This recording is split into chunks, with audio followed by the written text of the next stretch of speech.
네, 이정록 시인과 함께하는 시 콘서트에 와주신 여러분 반갑습니다. 저는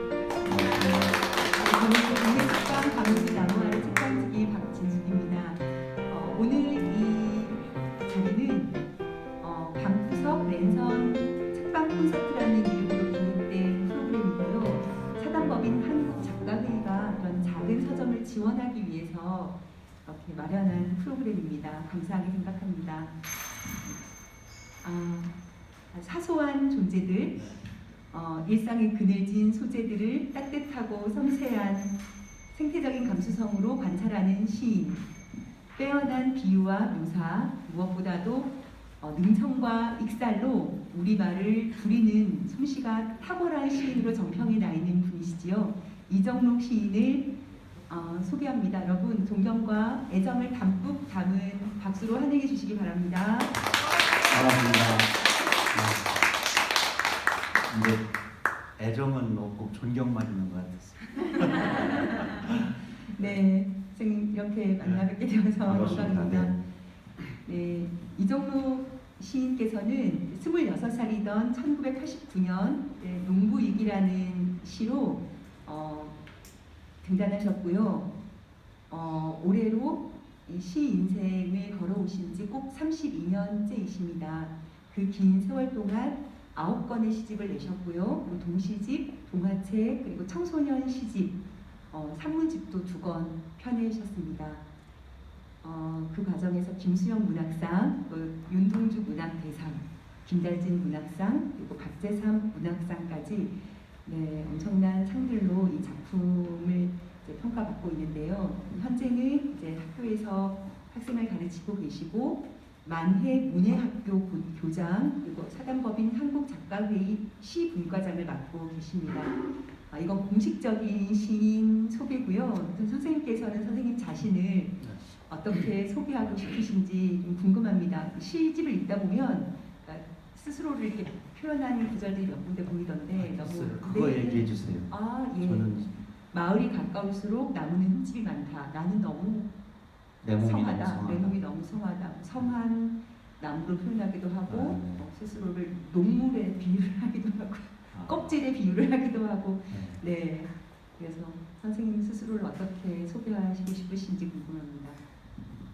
이게 이제 오늘 사전에 어떤 질문을 할 것인가에 대한 거를 보내주실 요구하는 걸 제가 하지 말래요. 왜냐면 그걸 받으면 문자로 쓰게 되잖아요. 문자로 쓰게 되면 입말이 사라지고 자꾸 그거에 구속돼서 그래서 솔직하게 어려운 질문이 나오면 모르는 채로 이렇게 그냥 넘어가야 된다. 근데 나를 소개할 때 어떻게 소개해야 되는지에 대해서 진짜 생각을 해본 바가 없는 것 같아요. 근데 이런 생각을 요즘에는 합니다. 저는 무척 시인이 되고 싶었어요. 어려서 어떻게 그렇게 돼버렸어요. 운명적으로. 이따가 또 이제 다른 이야기가 진행이 되겠지만 그래서 그냥 앞에 시인 이정록 그러면 그게 난 줄 알았어요. 근데 어느 날 보니까 내 안에 이야기꾼의 재질이 있고 또 산문을 쓰고 싶어하고 또 사람 앞에서 마이크를 잡고 이렇게 떠들고 싶어하고 학교 교단을 하나의 무대로 생각하는 어떤 그런 게 남들하고 난 남들도 다 그런 줄 알았죠. 시인은 특히 말을 부리니까 시인들 다 그런 줄 알았더니 그렇지 않았어요. 그래서 이제 동시도 쓰고 동화도 쓰고 또 산문도 쓰고 또 옛날에 우화집을 낸 적이 있었거든요. 아무도 우화집을 안 하고 그 다른 나라 것들만 번역해서 읽으니까. 그래서 요즘에는 나란 사람이 도대체 정체성이 뭔가 해서 되돌아볼 때 이거구나. 참놈이구나. 참놈. 근데 놈자를 붙이는 거는 어머니가 나를 아버지가 나를 낳아주셨는데 내가 나를 놈자를 붙이는 건 부모를 욕하는 거가 되잖아요.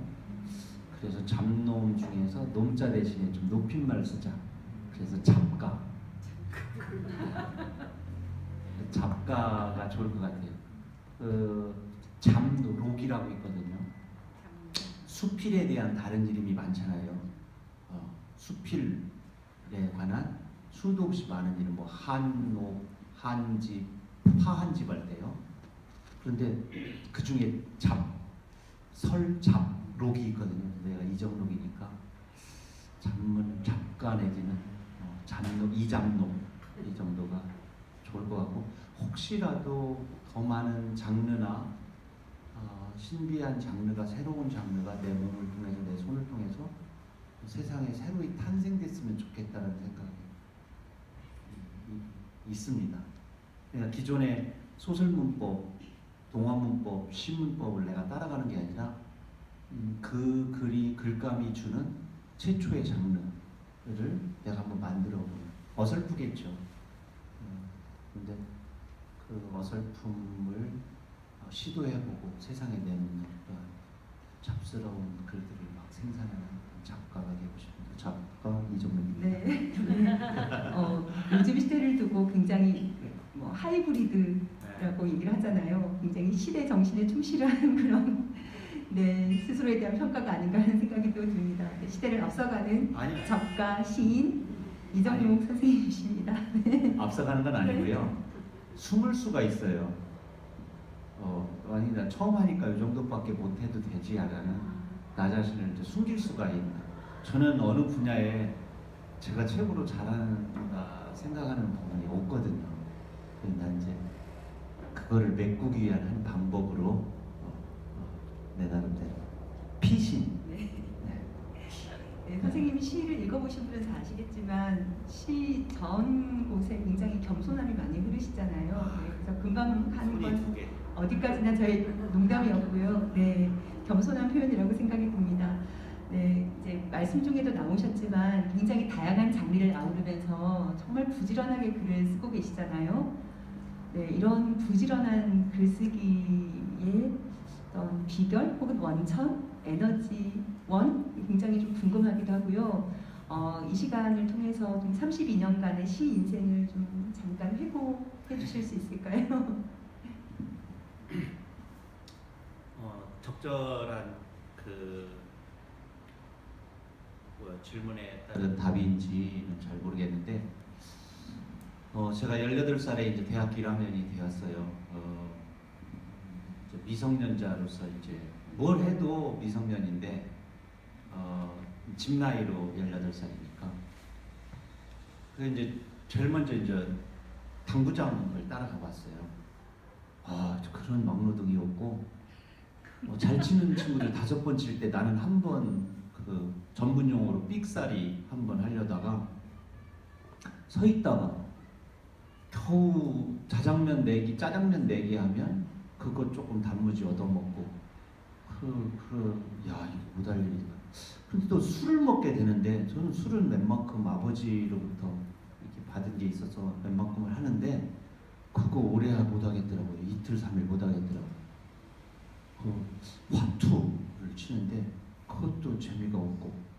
근데 이제 내가 자취했던 신관리 매산동의 그 자취방에는 반은 자취생이고 반은 하숙이었어요. 반절은 어머니가 방 3칸을 얻어서 하숙을 쳤어요. 방을 얻어서. 근데 거기에 바깥 마루, 텐마루가 있었는데 거기에 바둑판이 2개 있었는데, 저녁 때 우리가 자취하니까 밥해 먹고 이렇게 우리끼리 놀다가 소주 한잔 먹고 10시 반이나 11시쯤에 자고 아침에 밥을 해서 먹고 학교를 가야 되니까 연탄불에 밥을 하려고 나가보면 앉은 자리에서 그대로 바둑을 두고 있는 거예요. 그래서 그때 당시에 제가 생각한 것 중에 내 인생에 이 2가지는 절대 해서는 안 되는구나. 그게 하나가 당구고 하나가 바둑이었어요. 그런데 18살에 그 2개를 빼버리니까 별로 놀 게 없어요. 거기 그 안에서 다 바둑 두고 놀아요. 그런데 오목이나 장기를 밤새들 수는 없는데 바둑은 그러더라고요. 그리고 아침에 당구장에서 아침에 와요. 그리고 학교를 안 와요. 당구장에서. 당구 100 정도. 그리고 누워서 매일 천정 보고 당구대 얘기만 하고 그래요. 나는 글 쓰는 사람으로 저 2가지를 하면 안 되겠다. 근데 그 18살부터 지금까지 몇 번은 쳤겠지만 바둑을 제가 못하고 당구를 못합니다. 그래서 얻은 시간이 정말 많은 것 같아요. 예, 글이 주는 글 써서 얻는 그 희열, 재미, 기쁨이 어느 단계를 가니까 엄청난 거예요. 이게 방구석 랜선이라고称하지만 나 혼자 이곳에서 글을 쓰는데 어딘가에서 박수 치는 소리가 이렇게 내 귀로 쓰면서도 이렇게 들을 수가 있는 7개월이나 1년, 2년 후에 박수 소리나 눈빛은 현장에서 글을 쓰면서 미리 느낄 수 있는 어마어마한 매력. 자기 글을 자기가 아니까 낭패본 글이다, 높은 글이다. 이거는 사람들에게 가슴에 얹힐 수 있는 글이다를 때로는 탄생 이전부터, 때로는 글을 퇴보한 다음에 알아요. 자기 글이 하마만 글이라는 걸 알아. 그게 알면 이거 언제 발표하지? 이거 한 3년 정도. 그럼 3년 정도는 나는 부자잖아요. 내 스스로 미끄러지지 않는 높은 계단 위에 서 있다는 자긍심이 있는 거죠. 그 시가 내 안에 있으니까. 지금 질문하고 거의 비슷하지 않게 가고 있죠? 충분합니다. 그래서 첫 번째는 그 놀이를 버린 거하고 두 번째 그러다 보니까 창작의 희열과 기쁨을 알게 되니까 당연히 바지런을 떨게 되죠. 뭐 즐거운 일 자꾸 더 하고 싶잖아요. 그래서 하다 보니까 시집 아까 9번이라고 했는데 감사합니다. 한 번 줄여주셔서 10번이요? 이게 시집이에요. 이름이 동심 언어 사전이라고 되어 있는데 316편의 시가 들어있는. 그러니까 좀 멍뚱한 놈이죠. 남들 5, 60편 가지고 시집을 내는데 5권 분량을 묶어놓고 시집 한 권으로 하니까 저것도 가나다 순으로 또 해놔가지고 하여튼 그렇습니다. 즐겁습니다. 글 쓰는 일이. 네, 부모님에게서 물려받은 그런 선천적인 성실성 이런 걸 조금 기대했었는데. 저요? 네. 저 엄청 게을러요. 제 좌우명이 오늘 할 일을 내일로 미루자. 마음이 엄청 편해요. 오늘 할 일을 오늘로 하자가 아니라 오늘 할 일을 내일로 미루자. 내일 할 일이 정말 많아요. 저 오늘 미뤄놨기 때문에 매일 미루는 거죠. 네, 그럼에도 불구하고 그 시쓰기에 대해서는 미뤄지지 않을 만큼 어떤 희열을 느낀다는 게 굉장히 좀 놀랍기도 하고. 근데 이제 이게 수도 없이 많은 광물질이나 여러 그 세상에 존재하는 물질 중에 가장 휘발성이 강한 물질이 시상입니다. 우리가 시상을 정신적인 영역이라고 그래가지고 보이지 않는 어떠한 정신의 영역이니까 이렇게 생각하지만 정확히 물질성을 갖고 공간과 시간과 질감과 색깔을 다 가지고 있어요. 그 언어가. 그리고 덩어리채다 보니까 거의 물질에 가깝습니다. 우리가 별똥별을 아무도 못 보잖아요. 빛을 보는 것뿐이지. 근데 그 빛을 보고 그 별똥별의 물질을 우리가 시커먼 물질을 생각하듯이 시상이 질감이나 물질성인데 이게 근데 이 물질이 휘발성이 너무 강해가지고요. 잡아놓지 않으면 사라지고 놓친 고기가 크잖아요. 아쉽고 웬만한 놓친 고기는 예당 저수지보다 크다라고 그랬어요. 예당 저수지에서 놓쳤는데 예당 저수지 그 뚝보다 더 크고 그렇게 그 놓친 고기가 크다고 그러는데 시상도 별것도 아닌 시상인데 안 쓰고 이렇게 버리게 되거나 놓치게 되면 뭐 인류의 문화유산을 내가 망가뜨렸다 이런 생각이 나에게 온 그 내 시가 아니라 인류의 문화유산을 함부로 내가 대해가지고 망쳐버렸구나 이런 생각을 하니까 메모를 좀 많이 하게 되죠. 정면으로 보면서. 안녕하세요, 주희 씨.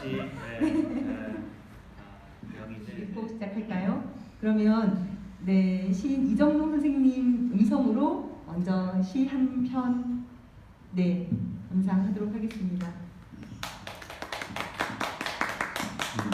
아유 박수도 쳐주고. 저는 젖은 신발이라는 시를 눈에 넣어도 아프지 않은 것들의 목록에 있는 작품입니다. 젖은 신발 이정록. 아이들 운동화는 대문 옆 담장 위에 말려야지. 우리 집에 막 발을 내딛는 첫 햇살로 말려야지.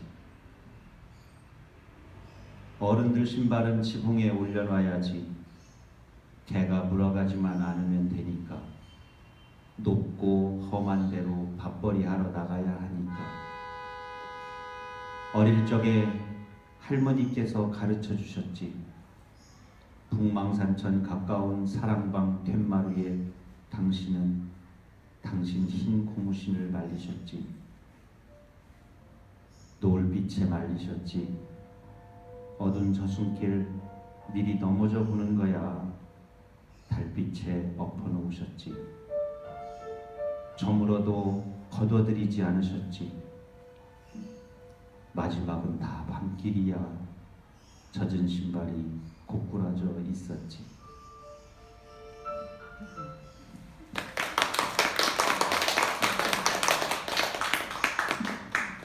문자로 읽을 때와 선생님 음성으로 들을 때 정말 좀 다르게 다가옵니다. 네, 따로 설명이 필요 없을 정도로 네.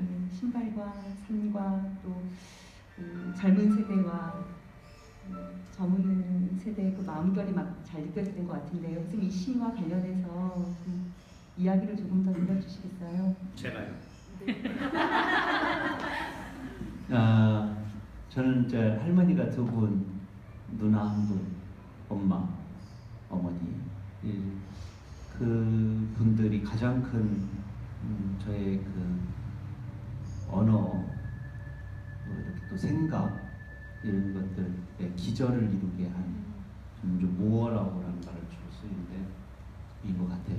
할머니가 두 분인 거는 이제 우리 할아버지와의 첫 할머니 최언년 할머니가 딸만 계속 낳고 그러는 사이에 결혼에 실패해서 안면도에서 계시던 우리 할머니를 동거인을 모셔와요. 아기를 낳는 옛날에는 지금이나 옛날이나 이제 일부 일처제니까 그래서 이 이제 아버지를 낳으신 우리 할머니는 애장터가 있는 직고랑밭이라고 쥐새끼 꼬리처럼 긴 밭이 있었어요. 직고랑밭이라고. 그 직고랑밭 옆에다가 웅덩이 하나를 파고 그 옆에다 방 한 칸짜리 움막을 져서 그곳에서 할아버지가 왔다 갔다 하시면서 임신해서 출산을 하면 아이만 데려와서 작은 할머니 댁에 이렇게 올리기도 하고 큰 할머니 위에도 올리기도 하고 이렇게 해서 이제 우리 큰 고모가 태어나죠. 그리고 나서 동시에 배가 불러와요. 큰 할머니의 막내, 할머니의 둘째. 둘이 동시에 아들을 낳아요. 이건 정말 무서운 일이에요. 왜냐면은 아들만을 위해 들어왔는데 큰할머니가 아들을 낳으니까 이제 당신이 이제는 이제 어마어마한 비극의 구렁텅이로 이제 다시 빠지게 되죠. 근데 그 혼자 아장아장 걸을 때 그 양다리 쪽에 이렇게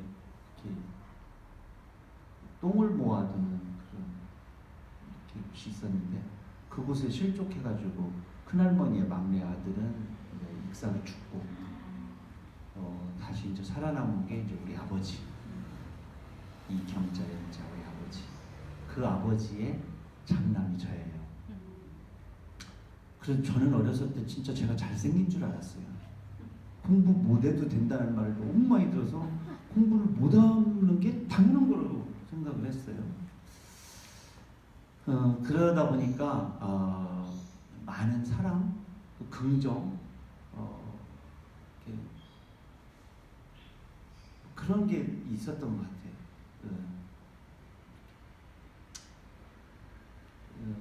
그 아버지를 우리 할머니 오수의 수의 목숨 숫자에 뇌자를 쓰는 오수의 우리 할머니하고 큰 할머니가 할아버지는 나 태어나기 전에 돌아가셨거든요. 그 그러니까 두 분이 할아버지가 돌아가시니까 이제 두 분이 같은 집에 사시게 된 거죠. 그래서 안방에는 아버지를 낳으셨어요. 할머니가 계시고 큰할머니는 이제 옆방에 다시 딸들 다 시집 가고 이제 할아버지도 돌아가셨으니까 옆방 아래방 나는 저 양쪽 방을 다 다니면서 이렇게 있었죠. 그러다가 어느 날 보니까 다시 큰할머니가 안방 윗목, 할머니가 옆방 아랫목에 자리를 바꾸래요. 근데 그 양쪽을 오가면서 이렇게 사랑을 많이 받았죠.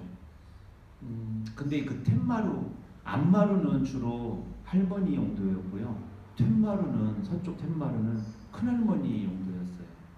거기에다가 약초 같은 걸 말리시고 그거를 팔아서 시집간 딸 참 피라는 게 참 그래요. 우리를 업어서 잘 키우긴 했지만 그 큰할머니의 그 딸들 또 손주들 이분들 용돈 드리느라고 늘 할머니는 큰할머니는 그곳에서 잔디씨, 질경이씨 또 뭐 살구, 씨앗 이런 거 망치도 깨서 말리고 해서 한약방에다 갖다 대다 파셨어요. 거기에 고무신이 항상 있었어요. 항상 우리 할머니 것도 고무신이 거기에 말린 거죠. 근데 당신들이 그 신 고무신을 신고 갈 데가 뭐 있겠어요. 그러니까 맨날 개가 물고 다니고 또 툭툭 우리가 지나가면서 치니까 땅바닥에 구르고 그럼 다시 또 씻어다 또 말리고 씻고 말리고 당신은 광복실로 꿰맨 것만 신고 이런데 어느 날 그 생각이 번뜩 떠오르는 거예요. 할머니가 심심하니까 우리들 운동화를 간혹 빨아주시는데 또 우리 아버지 신발을 이렇게 칫솔로 이렇게 하얗게 근데 말리는 위치가 달랐다는 것을 정말 나중에 알았어요. 정말 불과 몇 년 전에 우리들 운동화는 우리 대문이 동양이었는데 거기 세멘트 담장 위에 항상 이렇게 햇살이 초롱산에서 딱 떠오르는 햇살 다 받을 수 있겠고 근데 가만히 당신들의 신발을 보니까 그늘지고 웅달지고 구퉁이 그랬더라고요. 세수라는 시도 그래서 할머니는 세수를 할 때 찌그러진 양은 세수대야를 이용하고 우리는 스테인레스 선악표 그거 그걸 이용하고 그래서 당신들의 사랑 표시는 모질하고 찌그러지고 형편없는 것들을 당신이 소유하거나 당신이 갖고 자식들, 손주들에게는 이쁘고 좋고 깨끗한 것들을 제공하는 또 주는 감싸주는 이것으로 당신의 최고의 사랑을 표현하지 않은 게 아닌가 이렇게 생각을 해서 그 이야기를 그대로 옮겨놓은 게 이 시고 이 시를 시집 제목으로 하려고 했어요. 발자를 빼고 젖은 신 이렇게 그래서 중의적인 뜻으로 이렇게 젖은 신발도 있고 그 여성의 엄마의 젖은 하나의 신이다 신의 경지다. 근데 이 시집 낼 때 전후에서 되게 무서웠어요. 세상이 여성을 표현하는 것 자체에 요번도 원고를 어디다 냈는데 다 그것만 걸러내요. 그래서 이 땅의 작가들이 그 어떤 성적을 넘어서는 또 그 성을 넘어서는 생명의 깊은 곳까지도 다가갈 수 있는 어느 지점에서 자기 검열을 하게 되고 특히 편집부에서는 너무너무 검열이 세서 작품 청소년 시집 낼 때도 애들이 가장 관심이 깊은 게 이성이거든요. 우리 솔직히 생각해보면 지금도 그러시겠지만 그 17, 16, 15살 때 정말 세상이 온통 다 암수로 이루어져 있잖아요. 그런데 실제 작품을 그곳에 깊숙이 들어가서 쓰는 많은 사람들은 그 이야기를 못하는 거죠. 그 이야기를. 출판사가 잘못하면 망한다 이런 생각을 가지고 있거나 이래서 그래서 요즘에 우리 요즘 작가들도 그 부분은 그냥 아예 안 쓰고 그런 것 같은데 저는 이 제목을 할 때도 그때 계속 고민하다 못 올리고 이렇게 저 두정동 쪽으로 지나가는데 눈에 넣어도 아프지 않은 것들의 목록이라는 제목이 탁 오는 거예요. 포도밭을 지나는데 야 이거 시 제목 너무 좋다. 그 제목을 먼저 올렸는데 내일까지가 원고 마감인데 오늘 책을 마감해야 되는데 시가 없잖아요. 제목만 있고. 제목만 먼저 정하셨군요. 유일한 시예요. 그러고서 잤는데 진짜 한 줄도 뭐 고치고 빼고 거의 없이 눈에 넣어도 아프지 않은 것들의 목록이라는 시가 다 쓰여졌어요. 그래서 들어가 낭송 네, 좀 하고 이럴 때 글씨를 해야겠네요. 네, 네. 그러면 네, 눈에 넣어도 아프지 않을 것들의 목록 표제작이고 처음으로 제목이 먼저 오신 후에 그 제목을 담아내는 시를 쓴 작품이라고 합니다. 네, 제가 잘 읽을 수 있을지 모르겠습니다. 한글입니다. 잘 읽으세요. 다행입니다. 네. 눈에 넣어도 마스크를 끼고 해도 되겠죠? 눈에 넣어도 아프지 않을 것들의 제가 잠깐 끼고 있을게요. 목록. 먹고 하세요. 2차 접종까지 다 했는데 그래도 눈에 넣어도 아프지 않을 것들의 목록. 이정록. 눈에 넣어도 아프지 않을 것들 때문에 산다. 자주 감자가 첫 꽃잎을 열고 처음으로 배추 흰나비의 날개 소리를 들을 때처럼 어두운 뿌리에 눈물 같은 첫 감자알이 맺힐 때처럼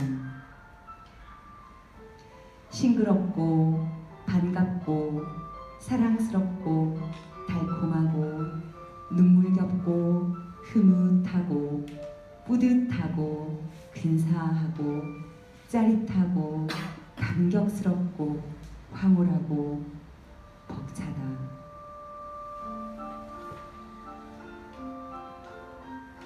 눈에 넣어도 아프지 않을 것들 때문에 운다.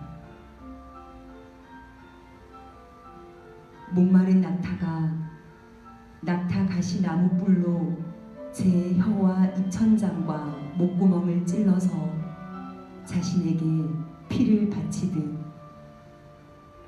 그러면서도 눈망울은 더 맑아져 사막의 모래알이 알알이 별처럼 닦이듯 눈망울에 길이 생겨나 발망 눈에 밟히는 것들 때문에 섭섭하고 서글프고 얄밉고 답답하고 못마땅하고 어이없고 야속하고 처량하고 북받치고 원망스럽고 애끓고 두렵다. 눈망울에 날개가 돋아나 망망 가슴 구름에 젖는 깃들 때문에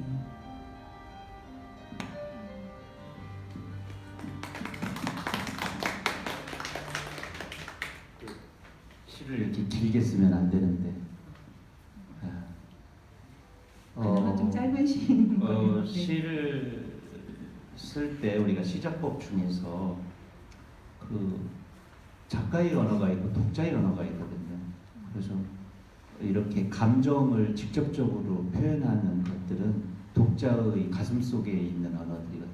그 시를 읽음으로써 슬프고 두렵고 착잡하고 억울하고 이런 반갑고 황홀하고 이런 것들은 독자가 느끼는 감정인데 그래서 이런 감정의 언어를 쓰지 말라고 그러죠. 특히 이제 18, 17살짜리 아이들 시 하다 보면 슬프다, 그립다 뭐 이런 것들 막 눈물 난다 이런 것들을 직접적으로 그냥 토사를 하잖아요. 근데 저는 반대로 인간이 가지고 있는 감정 언어 정말 눈에 넣어도 아프지 않은 것 때문에 얼마나 우리가 황홀하고 벅차고 근데 그 감정이 양가적이어서 한편으로 두려운 감정까지 그래서 눈치를 보게 되는 그런 이 기쁜 이 아름다운 이 행복함 이런 것들이 이 조마조마함이 깨지거나 어긋나서 어떻게 잘못될까?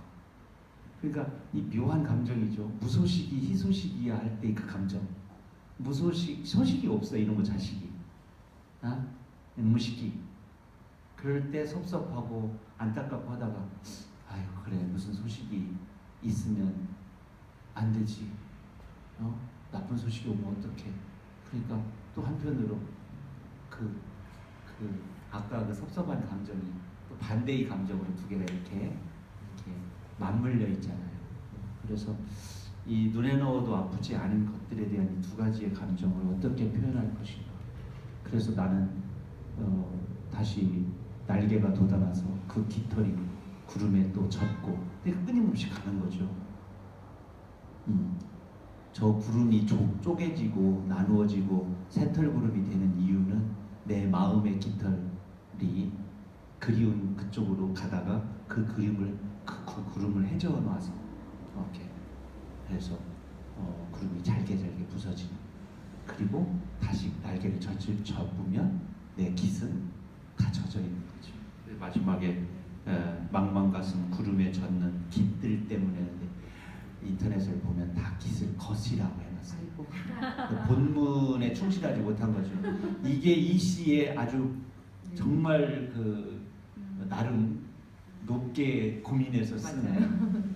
그리고 이제 시 안에 시어가 가지고 있는 시간과 공간에서 저 옛날부터 미래까지 지하 낮은 곳에서부터 높은 데까지를 직조하게 되거든요. X축, Y축을 넓고 크게 직조를 해서 그 안에 공간을 넓혀놓는데 망망대해 구름에 젖는 깃들 위로 쭉 올려놨는데 그런 어떤 것들을 이제 깨버리면 작가가 가지고 있는 그 섬세한 나름의 배치나 의도를 독자들이 그리고 또 그걸 또 그대로 복사해서 금방 젖은 신발 그 시 읽으실 때도 그 할머니들의 어떤 그 너무나 뭉근한 사랑의 체험이 그대로 시로 이렇게 담기게 되었잖아요. 어떤 여러 군데에서 그런 표현들이 나오는데 사실 선생님께서 쓰신 시들은 시를 쓰거나 지었다기보다는 거의 뭐 받아 쓰거나 시를 줍는 수준이라고 이렇게 얘기하는 분들이 많으세요. 거의 이제 어머니께서 가지고 계신 어떤 상찰, 통찰, 그리고 아버지의 해학 이런 것들이 거의 시에 담길 텐데 선생님 시 세계를 얘기하면서 부모님과 또 고향인 황새울을 빼놓고는 시 세계를 얘기할 수 없을 것 같아요. 그래서 어떤 소설가는 문학가에게는 그 성찰과 위트라는 것이 가장 중요한 두 기둥인데 이 두 가지를 부모님께 고스란히 물려받은 너무나 운 좋으신 분이다 이렇게 보시는 분도 계시던데요. 네, 부모님과 고향 이야기를 좀 들려주십시오. 근데 제가 이제 얘기할 때마다 정확하게 표현을 할 수가 없는 부분이 또 그분들의 또 삶의 어떤 부분인데 한 가지 오해하지 말아야 할 것은 이겁니다. 저 어머니 학교를 제가 썼죠. 72편의 그 화자가 이제 72세의 어머니 내지는 이렇게 근데 그게 처음에 그 시를 처음 쓸 때의 첫 제목은 효도폰이었어요. 제가 침대에 누워서 이렇게 있는데 순간적으로 어떤 경험이 있었냐면 자고 있는 그 어두운 천정에 이렇게 무슨 전선 따발이 끊겨가지고 그 전선 따발에서 어떤 언어가 쏟아지는 느낌. 그 전선에 전화선이죠. 그러니까 그 전화선의 끝에는 제주도도 있고 무슨 완도도 있고 진도도 있고 충청도 우리 황새울도 있고 이것들이 어디를 향하냐면 부천이나 인천이나 서울로 대처로 나가 있는 자식이 있고 그렇게 서로 전화를 주고받을 거 아니에요. 수도 없이 많은 이 땅의 어머니들이 몸만 성어만 쓴다. 가장 힘들어서 가장인 거예요. 이런 어떤 너무 힘들어하지 마. 보름 없는 금음 따로 어디고 금음 없었던 뭐 이런 말을 이렇게 막 주거니 받거니 하는 어떤 과정에서 이정록이가 시를 너무 안타깝게 매일 이렇게 쓰고 그러니까 그 선이 운이 좋아서 내 방 안에서 터져버린 거예요. 쏟아지는 거죠. 그 몸이 빙글빙글 막 돌고 이상한 위아래 개념이 좀 없어져서 침대를 이렇게 옆에 부분을 꽉 잡고 있었어요. 이게 왜 위아래가 없어지지? 몸이 가만히 있었어요. 그랬더니 내가 서 있는 게 아니고 누워 있는 거구나. 거꾸로 있는 게 아니구나. 이게 뭐지? 그랬더니 언어가 꿈틀꿈틀 막. 그 처음에 쓴 노트를 보면 효도폰 18, 19 이렇게 돼 있어요. 그런데 이게 문제가 생겼어요. 어떤 건 충청도 말이고 어떤 거는 포항 말이고 뭐 제주도 말이고 그럴 거 아니에요. 지금 전국에 있는 이제 언어 투가 바닷가도 나오고 뭐 탄광촌에서도 있고 뭐 참나무 단지에서 뭐 참나무에 종균 넣다가 전화하는 경우도 있고 그러니까 이게 큰일 났다. 이게 이제 시로 발표가 될 때는 화자의 통일이 있어야 되잖아요. 청자는 이게 우리가 읽는 사람들은 다양하게 있을 수 있어도 연작시의 시적 화자는 동일해야 되잖아요. 어떻게 할까? 우리 어머니로. 그러다 보니까 당연히 어머니 이야기가 또 들어가게 되죠. 장소와 공간을 정해놓으니까 충청남도 홍성군 홍동면 대영리 292번지 우리 집이 있고 당시 72세 우리 어머니가 계시고 또 우리 어머니가 평상시 하는 화법 이런 것들이 이제 딸려 들어가는데 그곳은 각처의 모든 어머니들의 이야기가 우리 어머니의 화자를 통해 가지고 나온 거지. 사람들은 우리가 그걸 잘 모르게 되면은 왜냐면은 그 안에 시집을 낼 때 4번에 걸쳐서 내 친구 임병조 사진을 찍었단 말이죠. 그 중에 한 번은 다 날아갔어요. 필름이. 그래가지고 그 사진이 있으니까 더군다나 어머니라는 생각이 들잖아요. 어머니 학교 있고 제일 앞에 어머니 얼굴도 내가 그렸고 또 어머니의 연세에 맞춰서 72편 있고 거기에 뭐 정삼이는 내 동생 이름이고 구체적인 어떤 것들은 정확하게 우리 어머니 이야기거든요. 근데 그렇지 않은 것들도 많이 그곳에 들어가 있어요. 그래서 어떻게 해요? 내가 아무리 이렇게 얘기해도 독자들은 다 어머니가 얘기한 거고 너는 가서 주워 먹은 거고 주워 먹은 것도 괜찮아요. 막 그냥 깡끄지 마냥 표현을 해요. 너는 작가적 역량이 없는데 다 훔친 거다. 그런데 그럼 너도 훔쳐. 너도 주워 먹어. 얼마나 사람들이 많은데 말 맞는 송해가 하는 말만 그 송해 시 써가지고 제목 아리송해 이렇게 해서 그 송해 선생님도 좀 해학적인 그러잖아요. 그런 거였어요. 그래서 이제 그걸 마무리 다 했죠. 1년 남짓. 근데 어느 날 그 정중모 씨가 열림원 2대 아버지가 이제 가시고 나서 돌아가시고 이제 정중모 사장이 이어받은 출판사란 말이에요. 어느 날 찾아왔어요. 천안에 백석동으로. 탁구 치재요. 아니 탁구 치러 서울서부터 오겠어요? 탁구 치고 뭐 이렇게 밥 먹으면서 낮술도 무슨 백세준가 뭔가를 한 번 먹고 그런데 그럼 아버지 학교도 쓰셔야지 않겠어요?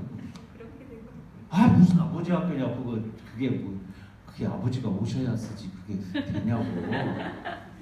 그리고 저 걸어서 올라왔어요. 백석 현대아파트 건덕바지에 있는 아파트에 살거든요. 그래 누워서 있는데 혼자 쓰고 있더라고요. 한숨 자고 일어났죠. 낮술 먹어서 쓰고 있더라고. 그리고 겨울방학 거의 두 달 정도에 썼죠. 아버지 학교는. 근데 아버지 학교는 너무 오셨나요? 네, 금방 오시. 아버지는 되게 오시고 싶었나 봐요. 아버지 학교는 외려 아버지 이야기가 더 많아요.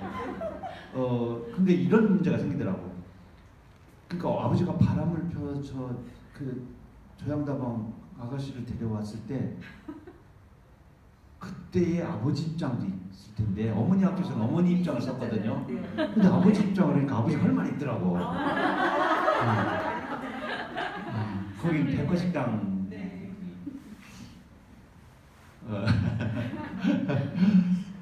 근데 아버지는 56세에 돌아가셨기 때문에 편수가 적어서 정말 다행이었어요.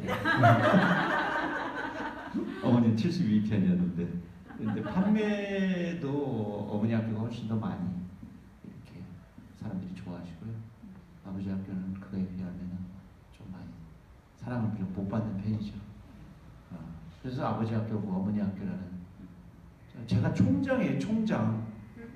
아버지 학교, 어머니 학교, 마네무니 학교, 뭐 해서 달팽이 학교, 뭐 해가지고 좀 학교 많이 갖고 있습니다. 제가. 총장입니다. 총장. 네.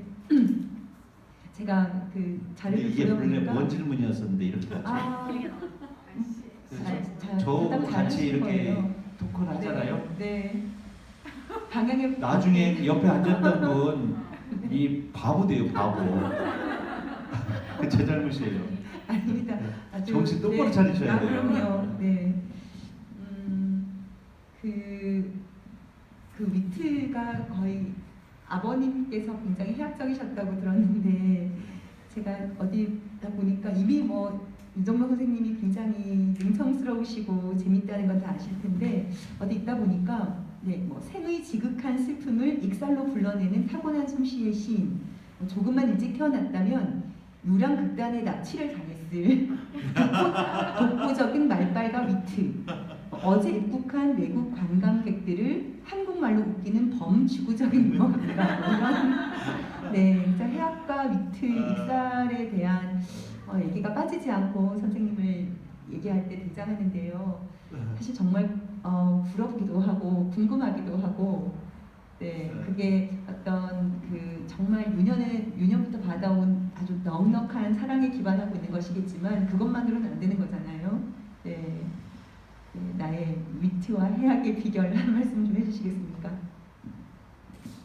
저는 사전 이야기는 너무 많이 했죠. 다른 강연장에서 이제 사전 이야기를 했는데,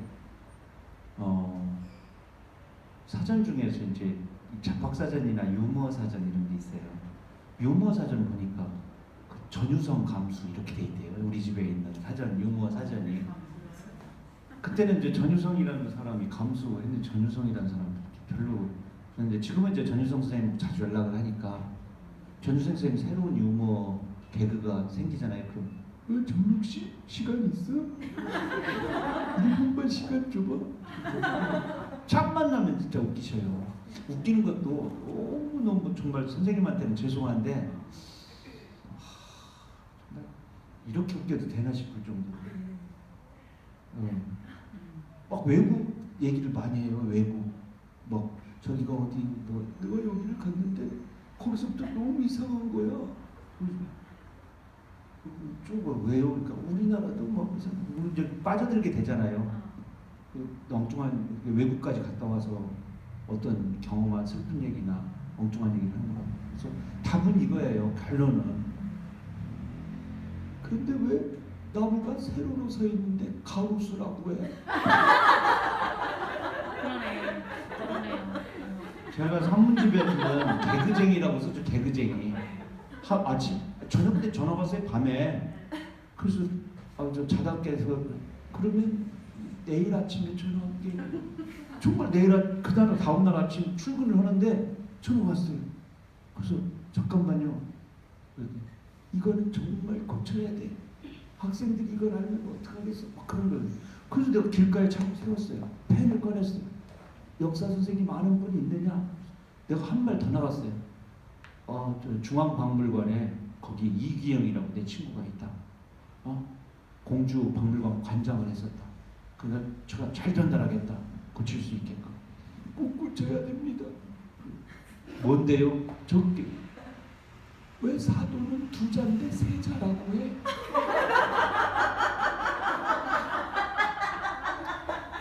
사도 세자를 가지고 개그에서 웃기려고 전날 밤늦게 전화해서 오늘 자라고 하고 다음날 아침에 출근하는데 이거 잘하는 학생들한테 절대 안 됩니다. 고쳐야 됩니다. 비교육적이에요. 그래서 내 친구 이기영까지 다 불러내서 갓길에 차 받치게 한 다음에 펜 준비하라고 해놓고 결국은 그 얘기였어요. 그럼 끊어요? 그럼 딱 끊어. 이게 글쎄 이게 그러니까 그 개그라는 게 웃긴 것을 내가 준비해서 딱 하는 게 중요한 게 아니라 상대방에게 그렇게 걸려들게끔 장치를 하는 거죠. 그 전날 그래놓고 다음날 얘 걸려들 거 생각하면서 감이 왔어요. 청도에 계실 때 메모가 안 했어요. 그동안 감이 너무 안 열렸대. 감이 떨어져가지고 내가 맨날 그랬거든요. 선생님 청도에 간 대로 개그에 감이 떨어졌어요. 이렇게 이제 평상시에 내가 그 감 떨어진 거를 이제 받아서 하는 거죠. 감이 떨어져서 그동안 감을 많이 수확을 못했는데 올해는 감이 많이 열려서 이 새 박스를 새 접이라고 그러죠. 새 박스 이제 100개가 접인가 그런데 그렇게 얻은데 그 중에 가장 좋은 한 박스를 당신한테 보낸다 이거예요. 3분의 1을 보내는 거죠. 그럼 왔어요. 진짜 감이 왔어요. 그 답례를 해야 할 거 아니에요. 어른이니까. 그래서 답례를 제가 했어요. 메모했죠. 저는 쬐끔하고 이거 하나 보냈어요. 그동안 감이 떨어져서 시가 많이 안 나왔어요. 감도 시요 시. 그래서 요번에 어렵게 시집 3권을 얻어 그 중에 제로 있는 한 권을 보냅니다. 그래서 한 번의 시네요. 네. 근데 어떻게 통쾌하게 어떤 그런 감각은 좀 없었어요. 그런데 다행히 선생님께서 가방에 이 의자 시집 이것도 넣어갖고 다니면서 얘들아 개그를 잘하려면 시를 읽어야 돼. 탁월한 시야 하나씩 개그맨들 만났더니 이 정도를 알고 있다. 하도 읽으라고 해서 읽었다고. 그리고 당신이 이거 나왔을 때는 남원으로 이제 청도에서 쫓겨가 나가가지고 남원 나비 제비 카페 무슨 딸 이름이 제비인가 제비 딸 이름이 제비 모텔인가 제비 여관에서 그 아이를 가졌대요. 다행이에요. 러브 호텔 이렇게 돼 있으면 이름이 러브 이렇게 돼 있어요. 근데 그곳에서 출판 기념회도 해주셨어요. 그래서 가서 당신께서 이 마술 공연 팀들도 불러서 마술도 해주고 오신 분들한테 또 차도 대접해 주시고 그런 우정을 서로 나누는데 개그 얘기 나와가지고 지금 개그맨 얘기하다가 남을 좀 웃기는 거 재밌잖아요. 엄청난 능력이죠. 네, 근데 그 대학교 4학년 때 이제 곧 4학년 지나면 우리는 교사로 발령을 하는 사범학교란 말이죠. 지금 사람들 정말 안 올 때였어요. 월급이 워낙 작았어요. 40만 원, 23만 원인가 얼마 처음에 받은 것 같은데 하숙비가 6만 원, 7만 원 정도였으니까 하숙비 제하고 나면은 그때 당시에 한 2주 정도 살 수 있는 돈이었어요. 저는 그것도 모르고 그 돈으로 근데 갔다 오자마자 결혼을 했죠. 왜 이렇게 빚이 늘지? 계속. 근데 그때 이제 헛벌인데 늘 수밖에 없는 돈이었더라고요. 맨날. 그래서 무슨 앞에 있는 작은 슈퍼에 외상정부가 있었어요. 거기 콩나물, 겨우 콩나물하고 오뎅하고 갖다가 이렇게 김치 넣어서 시골에서 우린 그래도 시골에서 김치라도 가져오는데 쌀도 가져오고 근데도 많이 모자랐던 것 같아요. 왜 교사가 정부미라고 그런지 그때 정부미를 먹을 때도 있었거든요. 제일 창피한 게 광천 축현 만들어졌을 때 통장 2개 만들었어요. 거기서 그릇 준다고 그래가지고 나중에 그 그릇 다 왔어요. 밥 먹고 근데 나중에 보니까 이상하더라고요. 그릇 밑바닥에 소대가리가 이렇게 찍혀 있어요. 초록색으로 축현 마크 소대가리. 뭐 계속 이상해. 막 소대가리 긁으려고 좀 가난했었는데 그때 발령 받기 전에 제가 너무 가난하게 대학교 자취 생활을 하고 그래서 알바를 했었어요. 반부대 사회 뭐 이런 것도 좀 하고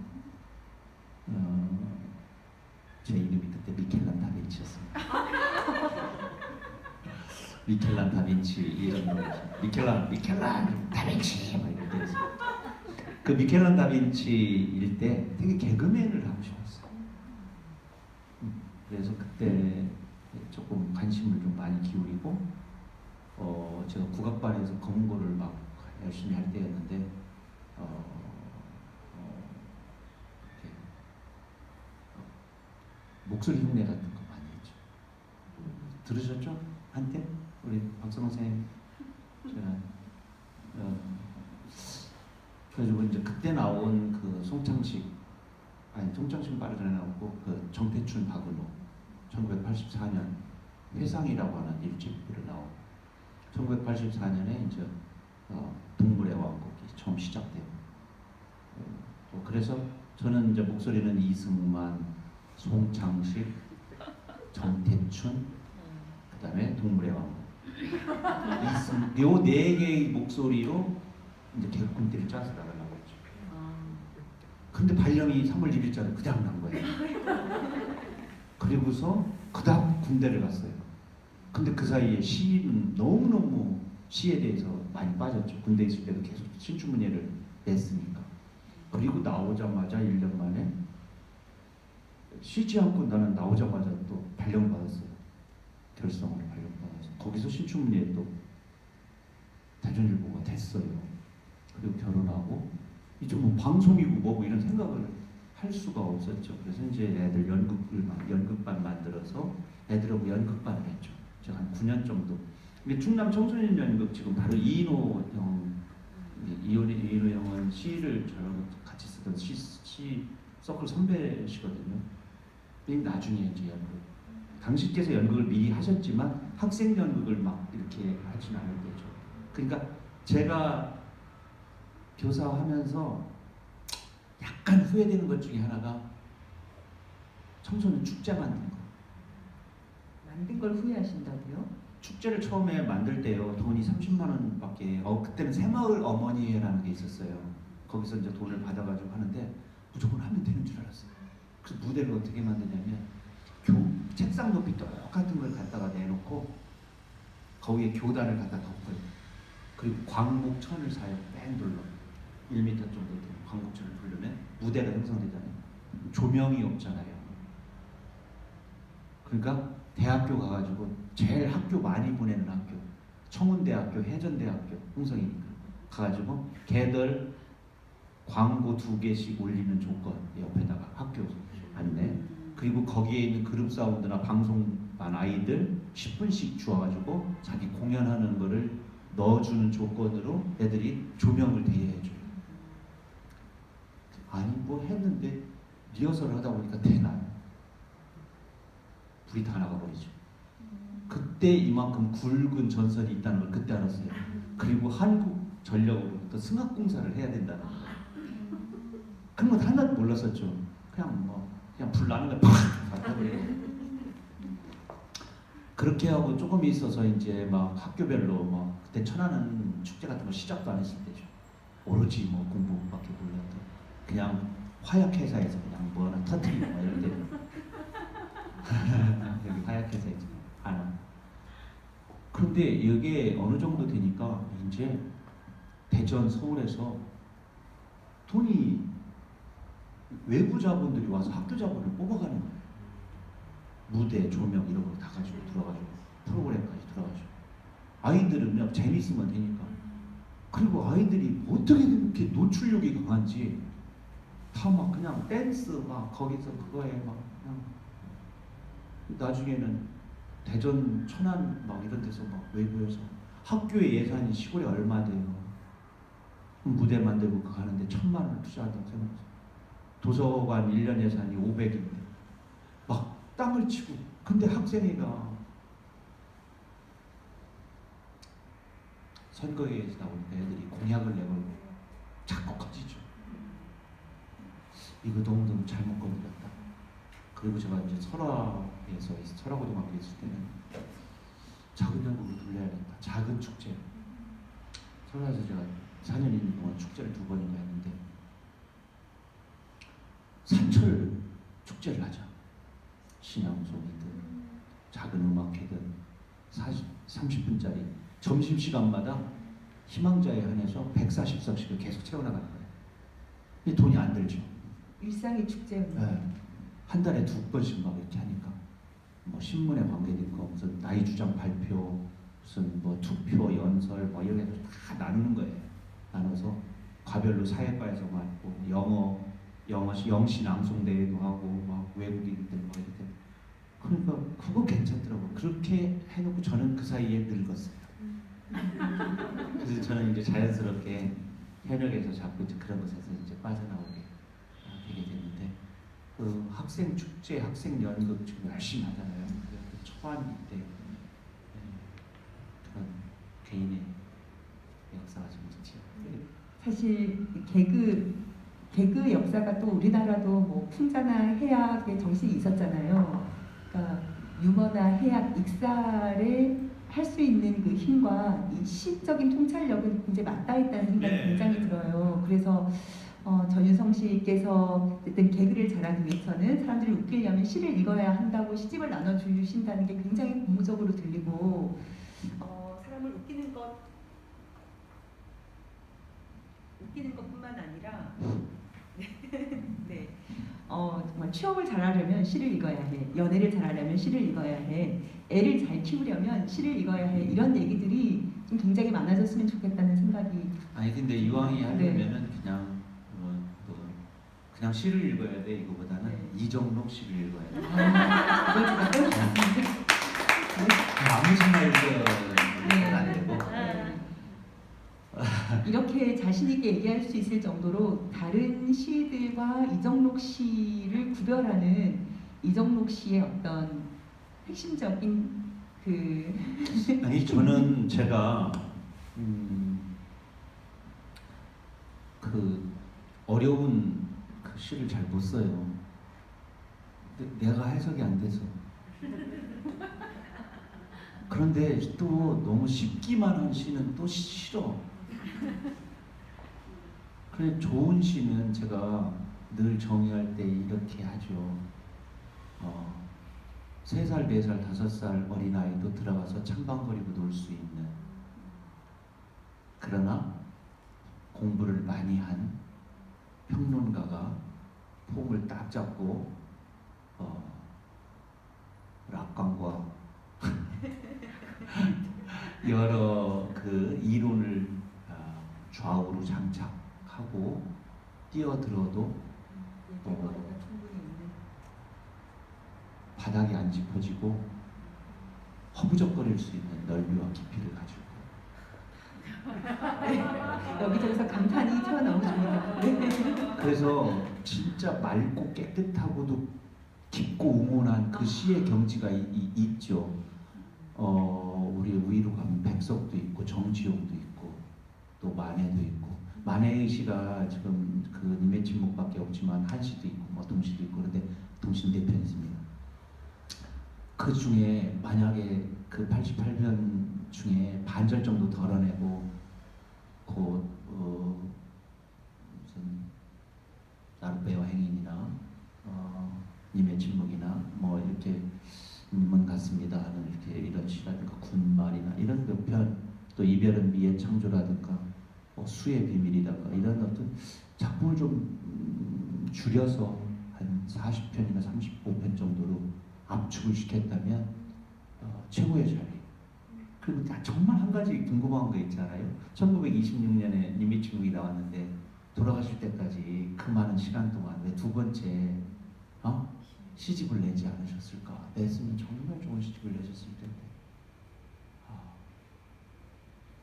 사람이 떠났을 거예요. 목숨을 건 사람에서 의무적인 어떤 사람으로 나중에 바뀌어서 그랬을까? 그걸 쓸 때 아주 뜨거운 사랑을 했었거든요. 서여연화라고 얘기하는 게. 그러면 님이 정말 님일 수도 있다는 얘기. 근데 1926년대 당시에 우리들 사회 풍조가 님이라는 개념이 너무 다양하게 막 쓰일 때였어요. 최남선도 그렇고 그때 당시에 작가들한테 님은 하나의 신조어 같이 그냥 우리가 자기야 뭐 이렇게 뭐 기쓰니 이런 말들 문학에서는 제일 최초로 썼다고 말하지만 당시에 어떤 풍조에서는 그게 그랬던 거. 뭔 얘기하다가 이런 거죠? 네, 선생님 시가 어쨌든 뭐 여러 방면으로 좀 많이 읽혔으면 좋겠다. 하나 꼭 집어서 이정복 씨여야 하고 좋은 시란 서강살 네, 아이들도 네. 첨벙첨벙 네, 해주고 네, 놀 수 네, 있어야 네, 되지만 네. 또 깊이와 우mon한 멋이 있어야 된다는 얘기를 하셨는데 이제 그런 의미에서 선생님께서 요즘에 또 동시 동화도 네. 다양하게 쓰시잖아요. 사실 이제 뭐 시의 본질과 동시의 본질이 다르지는 않을 테지만 사실 시를 쓸 때 마음과 동시를 쓸 때 마음이 굉장히 다르실 것 같아요. 어떤 언론사 인터뷰를 보니까 시를 쓸 때는 뭐 교통사고 같고 동시를 쓸 때는 약간 병원에서 치료를 받는 느낌이다. 시를 쓰면서 죽을 뻔했다가 동시 쓰면서 살아났다 이런 얘기를 하시던데 예, 동시가 좀 선생님 어떤 의미로 다가오시는지 좀 얘기를 듣고 동시 중에서 좀 대표작 한 수 좀 들었으면 네, 네, 좋겠습니다. 산불 이정로 새는 다 날아갔다. 오소리는 불을 잘 막았을까? 하늘 다람쥐는 불길보다 빨리 나뭇가지를 건너뛰었을까? 새소리도 다 날아갔다. 두무리 속 새알들은 어찌 되었을까? 빨간 토끼 눈은 어딜 보고 있을까?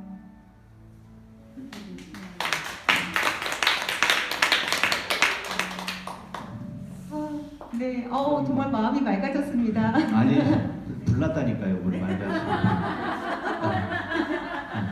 제가 동시인데 되게 두꺼운 동시가 뭔지 한번 낭송해. 동시인데 해석을 정말 다양하고도 이렇게 할 수 있는 동시가 뭔가 한번 두 편을 연속 낭송하겠습니다. 제 작품을 계속 제가 낭송해서 미안합니다. 제 작품을 제가 좋다고 그래서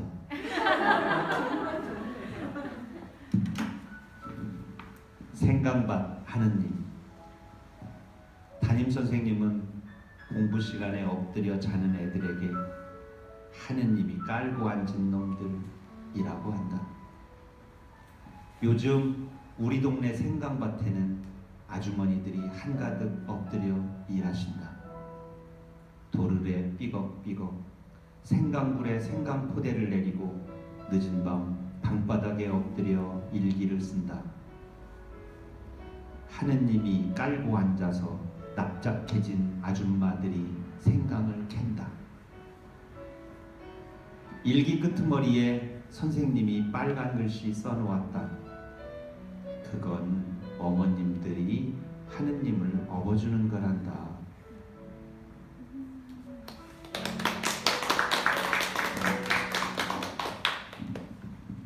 또 하나는 2016년에 나온 지구의 맛이라고 세 번째 동시집에 있는, 이건 한겨레 어린이에서 나온 동시집. 골목. 생각이 많아 멀리 돌아왔다.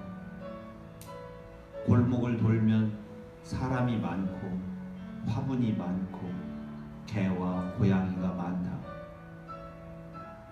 헌옷 수거함에 헌옷이란 글자와 전봇대에 붙은 가족 구함이란 글자가 마주보고 있다.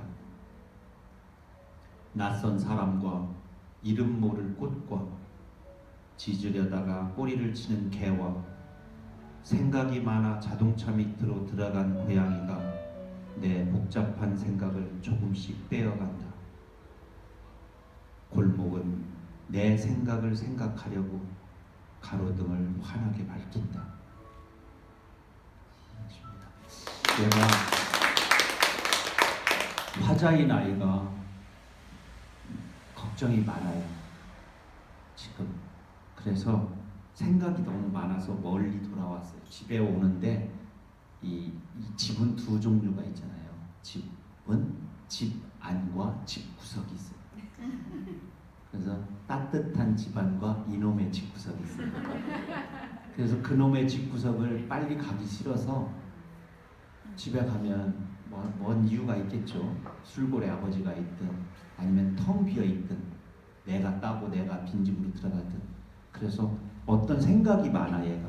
그래서 멀리 돌아왔어요. 그래서 골목을 돌으니까 평상시보다 나처럼 이렇게 서성거리거나 어딘가에서 깡소주를 먹거나 또는 조그만 부분에 화단을 일구든 채마밭을 이런 어떤 하여튼 사람들이 너무 많다는 걸 알게 돼요. 사람들이 쉽지 않게 살아가고 있다. 그래서 사람이 많고 이놈 화분이 너무 많아. 한때는 꽃이 화려하게 피어 있었는데 지금은 담배꽁초나 요구르트 빈병이나 이런 것이 버려져 있는 이런 화분들이 많구나. 그리고 집 나온 개와 고양이가 많다는 걸 얘가 알게 돼요.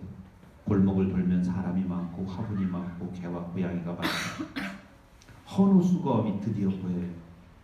저기에는 헌옷만 보여있죠. 버려진 옷.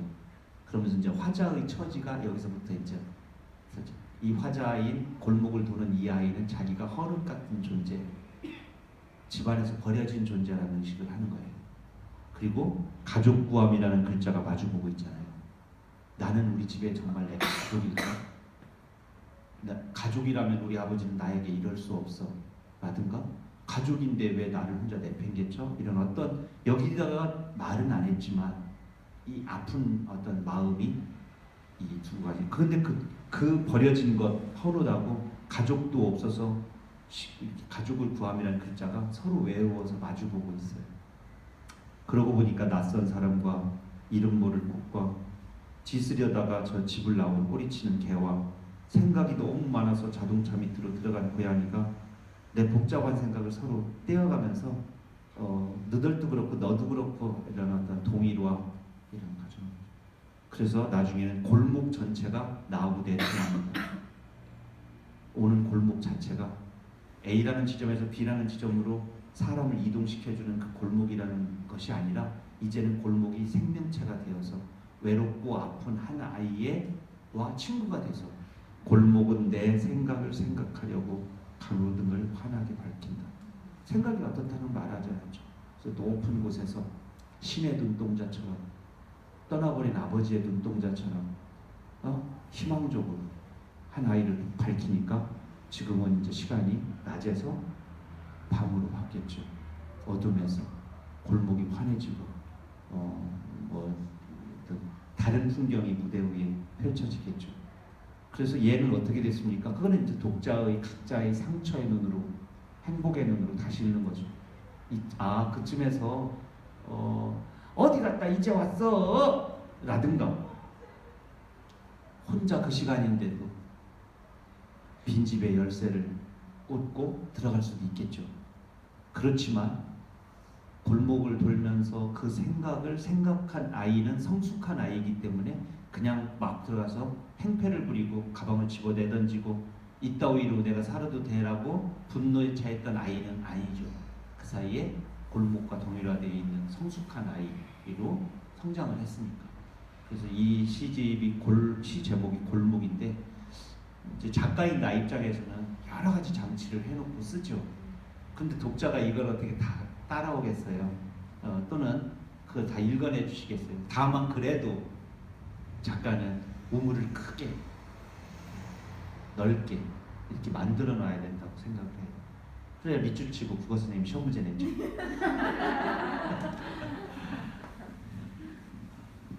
박수 한번 쳐봐요. 돌리잖아요. 해냈지만 아이고 우리 강요 우리 딴 한 사람만 박수, 우리 최주희 선생님만 박수를 못 쳤어요. 필기하시느라고 그러신 것 같아요. 네. 늦었어요.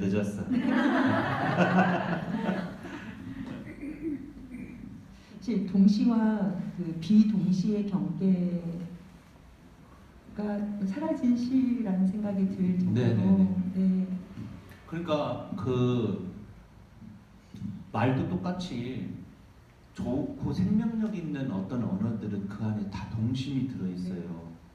팔랑개비든 뭐 우리가 가지고 있는 모든 그 겸당말 합성어들은 다 동심이 가득 있어서 제가 그 동심 언어 사전 한번 줘보세요. 뭐 광고는 아닙니다만 동심언어사전이라는 책이고요. 16,500원입니다. 316편의 시가 실려 있는데 다 합성어로 되어 있는 그 기업부터 히읗까지. 다만 리을이 없어요. 두음 법칙 때문에. 네. 루마니아 이거 쓸 수는 없잖아요. 랄라랄라 이것밖에 없어요. 로렌스 이런 것밖에 없어서 없는데 그 언어의 그 아무 페이지나 한번 그냥 펴서 하나 낭송해. 이게 좋은 게 나와야 텐데. 다 좋겠죠. 아니요. 아니. 미운 털. 면도 난로도 깎을 수 없어요. 미운 털은 미운 사람에게서 자란 털이 아니거든요. 미워하는 사람의 가시눈에서 솟구친 눈의 가시거든요. 사랑만이 미운 털을 뽑아낼 수 있죠. 마음 깊은 곳에 숨어 자라지만 다 들켜버리는 쐐기 털이지요. 무서운 끈끈이 털이지요. 이게 중국어를 하신 분은 아시겠지만 해음이라는 게 있어요. 해음. 우리로 말하면 뭐 언어놀이, 대꾸 또는 무슨 라임을 맞춘다고 그러죠. 운을 맞춰서 이런 건데 여기에 뭐 쐐기털도 있고 눈도 가시눈도 있고 눈에 가시도 있고 이렇게 해서 계속 합성어 겸난말들이 계속 나오잖아요. 이 안에.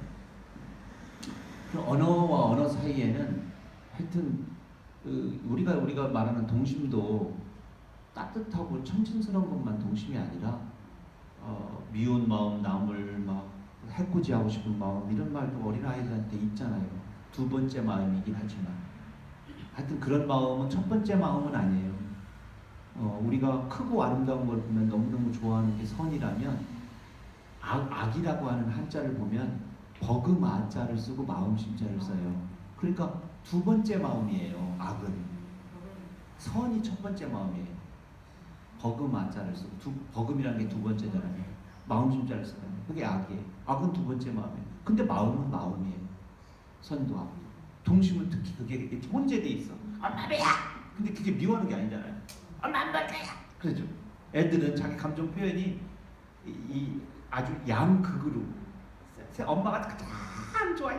좋아하라고 내가 조금 있다가 막 팽 돌아서잖아요. 중간지대가 오고 중간 그 두 개가 그냥 그렇게 표현을 하는 거죠. 하여튼 금방 그 미운 털 읽을 때는 약간 좀 어머님의 목소리도 좀 들렸던 것 같아요. 그러니까 동심 언어지만 그 시 밑에 깔려 있는 어떤 마음 결이라든가 마음을 네. 쓰는 것들은 아니 왜냐면 네. 살아남은 지금 우리들의 언어 중에서 이제 언어의 어떤 사회성 때문에 사회적 약속 때문에 언어가 이제 계속 우리들한테 통용되고 소통될 거 아니에요. 그런데 그게 이제 역사성이 있으니까 쓸모없는 언어들, 매력 없는 언어들은 다 사라진단 말이죠. 그런데도 매력 있게 지금 우리들한테 사용되어지는 것은 그 안에 어머니 마음이 있는 거죠. 모든 언어는 모든 사람들의 마음에 따뜻한 마음의 공동체예요. 이렇게 모아져 있는 하나의 마음 저금통이야. 마음 저금. 마음이 싹 이렇게 묶여져 있는 언어란 말이죠. 그러니까 그 안에 누대 동안 온 그런 모성애와 감싸움의 언어, 살림의 언어가 그 안에 담겨져 있는 거죠. 그러니까 언어는 그 안에 분명코 온도와 희망이 있어요.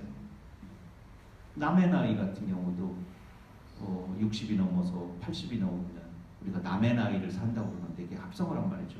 나무이하고 나이가 띄어쓰는 게 아니에요. 한 번. 그러니까 일찍 죽은 사람이 못 누린 거를 그 사람이 사는 거예요. 그 안에 들어가서. 그러니까 3살에 죽은 놈이 할아버지한테 들어가면 할아버지가 3살배기가 되는 거죠. 당연히 똥 싸고 그렇죠. 그러니까 이 치매에 걸린 사람을 누가 돌보냐면 마을 어머니들이 다 돌보는 거죠. 마을의 아저씨들이 다 돌보는 거죠. 왜? 내 자식 중에 3살에 죽은, 5살에 죽은 그게 없는 집이 없거든. 어이구 우리 아들이 할아버지 속으로 들어갔네. 그러니까 그 할아버지는 나의 사탕 갖다 주고 똥 닦아주고 죽을 때까지 치매 환자가 생기거나 동네 바보 있잖아요. 동네 바보. 동네 바보는 온 마을의 자식이야. 응? 다 사랑해 주죠. 옛날에 마을 공동체가 그래서 마을 전체가 치료해주고 마을 전체가 감쌌죠. 지금의 요양원이 있었던 게 아니고 병명이 없었던 게 아니라 그 병으로 그 사람을 홀대하고 내치고 무시하고 이런 것들이 없었던 거죠. 왜냐면 그 안에 내가 일찍 떠나보낸 내 자식이 그 안에 있으니까. 그리고 사람들은 이제 남의 나이를 살 때니까 일찍 죽은 사람의 나이를 살아가는 거죠. 그런 마음이 전 세계에서 우리 언어가 갖고 있는 거 너무너무 아름답잖아요. 그거를 한번 쓰고 싶었어요. 그래서 제가 이거 쓰다가 이거 분명히 쓰다 내가 죽는다는 생각이 들었어요. 이거 쓸 때. 뭐 쓰는데 막 정신이야. 딱 13개월 동안 썼거든요. 여기다 담은 것만 316편이면 안 담은 시까지 합치면 얼마나 많이 썼겠어요. 막 500몇 편 썼겠죠. 거의 한 1년 쓰고 1개월을 더 쓰게 됐는데 하여튼 217편 나갔을 때 계약을 했거든요. 우리 문학동네에서 나왔습니다. 4세 찍었습니다. 거의 새로운 언어를 배우는 그런 근데 체험이 이거 되셨겠어요. 너무너무 신비로운 경험이고 이때 가장 많이 쓰는 때는 하루에 시를 9편 정도 썼어요. 내가 새벽 4시 반부터 글을 쓰기 시작하는데 시를 한 4편, 5편씩 쓰고 막 이걸 하고서 아침에 출근하려면요 헛개비가 학교 가는 거예요. 그러니까 아침에 제가 삼겹살 먹는 거예요. 남의 나이가 아니라 남의 살을 제가 뭐 소주 반 잔에다가 아침에 출근하는데 삼겹살 막 한 300g 구워서 먹으면 그게 사람입니까? 근데 그걸 먹고 갈 때도 있고요. 저는 제 시 아직 발표하지 않은 것 중에 장어라는 시가 있는데 우리 어머님이 어렸을 때 내가 잘하면요 뭔가 잘하잖아요. 그럼 아이고 장어다. 그 뒤로 내가 뭐 잘하면 장어구이 먹어요. 장어구이. 그러면 정말 힘이 생겨요. 뭐 큰 바다까지 이렇게 헤엄쳐서 나갔다가 다시 돌아올 수 있을 것 같은. 이런 시집을 그럼 지금 다시 써라 그러면 잘 안. 이거 쓰고 나서 제가 부사 사전을 정말 쓰고 싶었어요. 네. 부사 이 시집 다음 시집 제목이 뭐였냐면 어찌 씨 어찌 지내십니까 했어요. 어찌 씨가 부사잖아요. 어찌 씨 어찌 지내십니까는 한 200, 한 5, 60편 썼죠. 어쨌거나 이렇게 다 부사잖아요. 몹시, 매우, 다시 뭐 이런 것들. 그 부사만 가지고 부사 사전이 있어요. 또 밤색으로 되어 있는 이만한 사전도 머릿맡에 있습니다만. 그 다음에 이제 동사 사전을 시집으로 나란히 3개를 이렇게 이 크기를 내고 싶었어요. 근데 시도 시련이 와. 사람이 할 짓이 못돼. 죽어. 그래서 어찌 지내십니까는 214편인가 얼마를 쓰고 264편인가 보네요. 그대로 봉해버렸어요. 꼴도 보기 싫어. 그래서 딱 묶었어요. 그냥 초보 상태로요. 하면 초고가 거의 완성본이에요. 이제. 네. 아이 참. 잘못했습니다. 지금은 죄송합니다. 전국에 계신 시청자 여러분 안녕하십니까. 근데 지금은 현재로는 그림책 2권이 지금 오리 왕자라는 그림책하고 시의자 이 표제자 의자가 인생 그림책으로 지금 만들어지고 있고요. 그 다음에 이제 내년 8월에 동시집 창비에서 나오고 그 다음에 시집 나오겠죠. 그 다음에 이제 청소년 시집 한 100편 정도 묶어놓은 게 따로 있는데 제가 지금 청소년 시집을 내면 내고 싶어요. 읽어보면 참 좋다는 느낌이 들어요. 근데 왜 안 되냐면 이정록이가 시인이라는 정체성을 사람들이 거의 잊었어요. 이제 그냥 쟤는 그냥 작가 동화책 나왔다며 맨날 뭔 짓을 하는지 모르겠어. 엊그제 뭐 인생 시집 뭐 청소년 시집 막 이런 거 하니까 그냥 정체성도 있고 시판에서는 또 아동판에서는 아예 뭐 멀리서 온 불러온 노래니까 또 그래서 내 스스로 정체성 확립을 위해서 무조건 시집을 잘 내야 되겠다. 하나가 그래서 지상 파업이고 이렇게 굵은 책이니 뭐니 이런 게 좀 중요한 게 아니다. 딱 55편짜리 시집 다음 창비에서 나오는 시집을 정말 잘 내야겠다. 그래서 정말 시인의 귀환이라는 소리를. 네. 네. 아니 네네. 김태희 신랑이 웃는 것 같아서 좀 전에. 네, 어떤 의미인지 모르겠지만 정말 네. 김태희 이쁘게 신랑이 누구죠? 비요. 네. 네. 비웃습니다. 너무 그냥 아니. 네 선생님 이 합성어로 된 단어 하나 하나가 다 이제 시적인 어떤 의미를 다 품고 있잖아요. 근데 이 시 얘기하시면서 그냥 언뜻 든 생각인데 사실 지금 막 모든 관계가 다 파괴되어 있고 사실 지금 코로나 팬데믹도 어떻게 보면 관계의 파괴에서 시작된 거잖아요. 근데 선생님 시를 이렇게 쭉 읽다 보면 지금 팬데믹 문제를 비롯해서 기후 위기 이런 모든 좀 인류가 안고 있는 과제들을 해결할 수 있는 실마리를 던져주는 작품들이다 이런 생각이 좀 들었어요. 감사합니다. 네. 우리 영업 부장님. 네. 네. 그래서 지난번 박재상 문학상 수상 평에서 이제 나왔던 얘기가 이제 살림의 시학이라는 얘기였잖아요. 유성호 네네네. 유성호 예, 그래서 사실 이제 뭐 선생님도 시 쓰고 나서 힘이 없을 때 다른 넘의 살, 돼지의 살을 먹고 사실 저희들이 살아가는 것이 다른 존재들의 그렇죠. 살을 먹고 살아가는 거고 서로의 사유 이렇게 이어져 있는 것인데 그러니까 시가 좀 그런 공동체성, 좀 생태적인 어떤 삶의 방식 또는 서로 돌봐주는 돌봄의 공동체 이런 걸 만들어 나가는데 굉장히 큰 역할을 하겠다는 생각이 들어서요.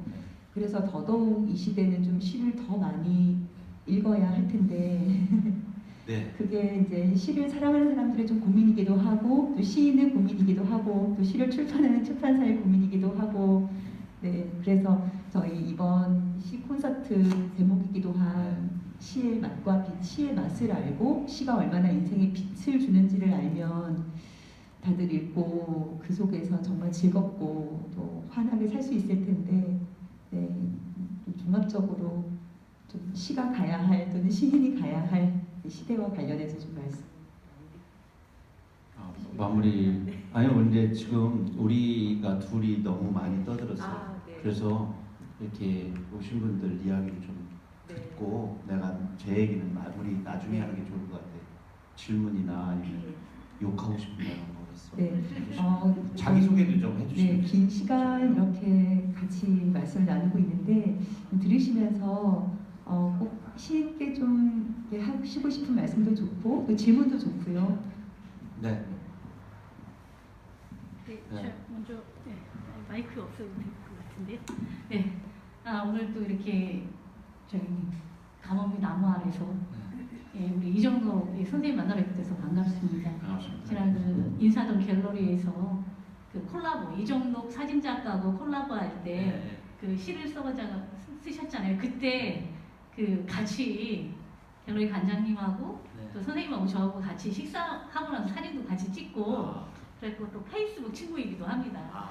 그래서 사실 오늘이 이제 어디서 오셨어요? 서울서 오셨어요? 안성에서 왔습니다. 안성. 퇴근하고 나서 이제 조용한 그 사무실에 듣고 가든가 집에서 들으려고 했는데 아무래도 줌으로 들으면 맛이 살아나지 않을 것 같아서 막 달려왔습니다. 그래서 이렇게 또 만나 뵙게 되니까 새록새록 하고요. 또 이제 뭐 시를 알지는 못하지만 시집을 즐겨이 또 보고 또 이제 한 번씩 시를 쓰는 그냥 그 아마추어로서 오늘 선생님 말씀 들으면서 제가 이제 페이스북에다 허기진과 새 빛을 보아야겠습니다 라고 했는데 그 마음이 좀 채워진 것 같아서 감사합니다. 감사합니다. 고맙습니다. 성함을 얘기해 주시죠. 저는 저기 밝은 세상 이혜진이라고 합니다.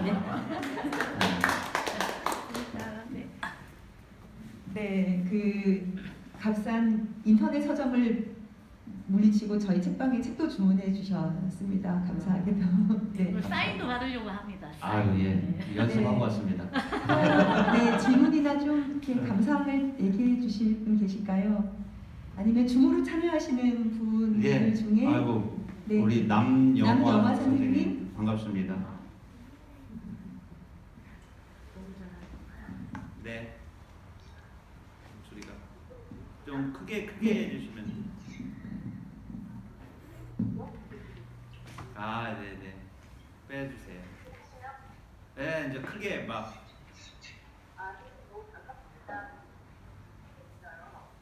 어디요? 가평. 아, 네. 어떻게 하면 목소리가 커졌다가 작아졌다네요? 네.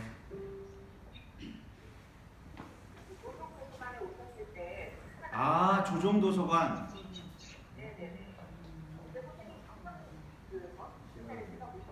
아이고, 그래서 좀 빚을 졌군요.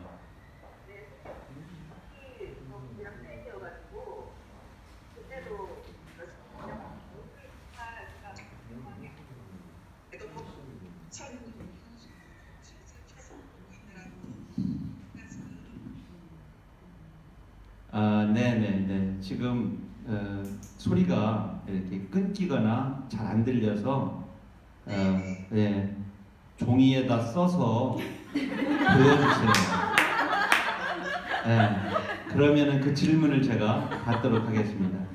입 모양만 계속 들려니까 민망해서 내가 그럽니다. 네. 반갑습니다. 하여튼 우리 조종도서관에 예전에 한 네. 10여 년 전쯤에 제가 강연을 갔었는데 되게 맛있는 것도 사주시고 또 터미널까지 태워다 주셨다고 그러는데 그때 제가 그 카레이서시죠, 카레이서 막 옆에 꼭 잡아가지고 그때 이렇게 조막 손대 버렸어요. 우리 그리고 저기 한승현 선생님, 네, 한 말씀. 네, 감상평과 질문 있으시면 좀 나눠주세요.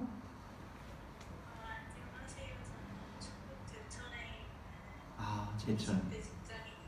네.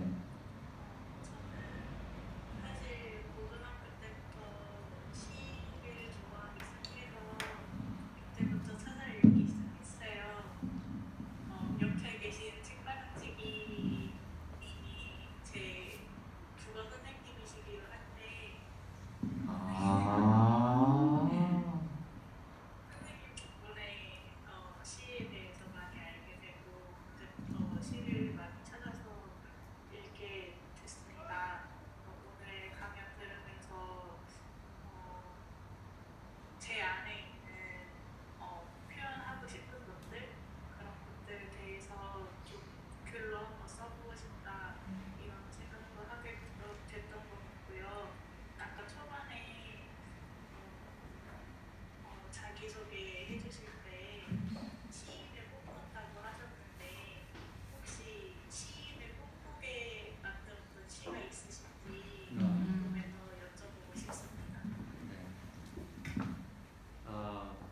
저는 그 한 시를 이렇게 쓰게 된 어떤 배경들을 이렇게 따라가다 보면 그 이야기가 대부분 1시간 정도 걸리더라고요. 근데 지금 그런 이야기를 다 할 수는 없고 그 시에 대해서만 딱 얘기한다면 저는 그 님의 침묵이라고 하는 시집과 그러니까 그 책 제목은 한용운 시집이었지만 그 안에 들어있는 님의 침묵 중에서도 나룻배와 행인이라고 하는 시가 제 가장 가까이 대부분 어떤 일들은 막연한 첫사랑과 연결이 또 좀 돼 있잖아요. 그런데 제 막연한 그 첫사랑, 짝사랑의 그 분 집이 저수지 옆에 있었어요. 그래서 거기에 나룻배가 있었어요. 그리고 그 배 위에 앉아 있는 게 한동안에 내가 표현할 수 있는 유일한 방법이었었기 때문에 다음날 가보면 내가 찍어놓은 흑발이 그대로 있는 거예요. 그 이제 거기에다가 그물을 놓고 그물을 건져서 이제 어죽집에다가 이렇게 뭐 물고기를 대고 그랬겠죠. 근데 어느 날 그 시를 보는데 정말 내 마음하고 똑같은 당신은 흑발로 나를 짓밟고 가십니다. 그래요. 그거 뭐 정말 막 짜릿짜릿했어요. 이렇게 어떻게 옆에서 보고 쓴 걸 같은 느낌 그런 게 들었어요. 그래서 모든 사람이 어떤 시가 자기한테 가장 영향을 주었나 생각해 보면 결론은 자기의 그때 절절했던 감정 처지를 대신해 준 시일 것 같아요. 그때 아팠을 때든 아니면 그게 사랑했을 때든. 그래서 이 정도가 시가 되는구나. 그리고서 이제 시를 도둑질하기 시작했죠. 왜냐면 님의 침묵은 다 님이 사랑하는 사람이라고 생각. 님은 같습니다. 그런데 뭐 다른 얘기가 뭐가 있겠어요. 그렇게 생각을 했죠. 군말은 그때는 이해를 잘 못했어요. 마치님이 무슨 봄비의 님이 뭐 해질녘에 뭐 어린 양이 기르워서 이 시를 쓴다면 뭘 양 목동인가 뭐 이런 생각도 하고 막 그러죠. 근데 그 안에 있는 시들은 몇 편들은 마음에 와 닿았어요. 그럼 고치는 거죠. 산 이름도 바꾸고 뭐 계속 바꾸는 거죠. 내가 그 시를 써줘야 할 대상에게 맞게끔 훔치는 거죠. 나중에 그게 모방이더라고요. 근데 난 그때는 이제 사기꾼 같은 느낌이 들었어요. 옆에다 써놓고. 근데 재밌는 건요. 5번 정도 고치면 원작하고 내가 쓴 작품 비교해보잖아요. 내게 훨씬 나아요. 차운산 바윈역의 뭐 슬피우로 그러니까 박목월의 나그네의 그 이전에 조지훈의 완화삼이라는 시 있죠. 그 완화삼도 내가 한 5번 고쳤었어요. 차운산은 내가 어디에 있는 산인지 모르니까 걔네 뒷산 태매산. 손적새 이거 뭐야? 까치. 아니 희망적이잖아요. 까치. 그리고 라디오 이런 거 나오면 텔레비전으로 바꾸고, 뭐 마차 이런 거 나오면 시내버스로 바꾸고, 오솔길 나오면 신장로로 바꾸고, 소나무 나오면 포플러로 바꾸고, 이렇게 좀 바꿔가지고 계절은 가을이면 봄으로 바꾸고, 그렇게 한 5번 고치면요 원작은 너무 형편없어요. 시대 감각도 떨어지고. 내가 그래서 완화삼을 내가 고쳐가지고 연애 편지에 써먹었던 적이 있는데, 그때 쓴 시들은 연애가 잘못되면서 제가 어디 재래식 똥통에다가 이만큼 원고를 다 집어넣었기 때문에 그때 참았어야 되는데 문학관이 부실하게 생겼어요. 하여튼 네, 좋은 글 잘 나으시기를 기대하겠습니다. 우리. 네, 아까 시인님께서 동작 그만 이렇게 우스갯소리 개그를 하시긴 했지만 정말 요즘 아이들이 특히 고등학생들 공부에 시달려서 어떻게 보면 그런 골목길을 통과하는 어떤 경험을 참 많이 못하고 있거든요. 그건 코로나19 때문이기도 하고 삶의 경험이 굉장히 좁고 얕아서 어떤 시나 문학 작품을 같이 읽어보더라도 자기 삶과 많이 좀 떨어져 있는 것들이기 때문에 이야기를 진행해 나가기가 굉장히 어려워서 선생님이시라면 이런 난관을 국어교사로서 어떻게 타개하실 수 있을지 뭔가 답을 주실 수 있지 않을까 그런 질문을 가지고 아유, 정광훈 목사님도 어려운 질문.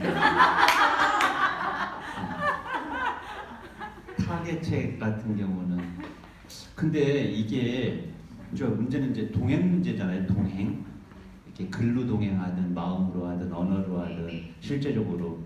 그래서 동행하는 프로그램을 어떻게 학교마다 마련을 할 것인가. 근데 요즘에 단답형 세대니까 칸을 조금씩 늘려가는. 이게 이제 우리가 예전에는 노가바를 했잖아요. 노래 가사 바꿔 부르기도 하고. 또 그렇게 하다 보면은 이제 보니까 어떤 경우는 노작 수업도 옛날에 있었거든요. 지금 그게 아예 안 되니까 또 어떤 방식으로 동행할까의 문제인데, 그건 저도 같은 동업자로서 숙제고 또 답이 없고 해답을 찾으려고 해도 실제적으로 준비해 갖고 들어가면 교실에서는 그냥 아이들이 다른 책을 본다거나 다른 과목, 다른 동영상 수업을 듣는다거나 또 대놓고 째려보면서 진도나 나가요.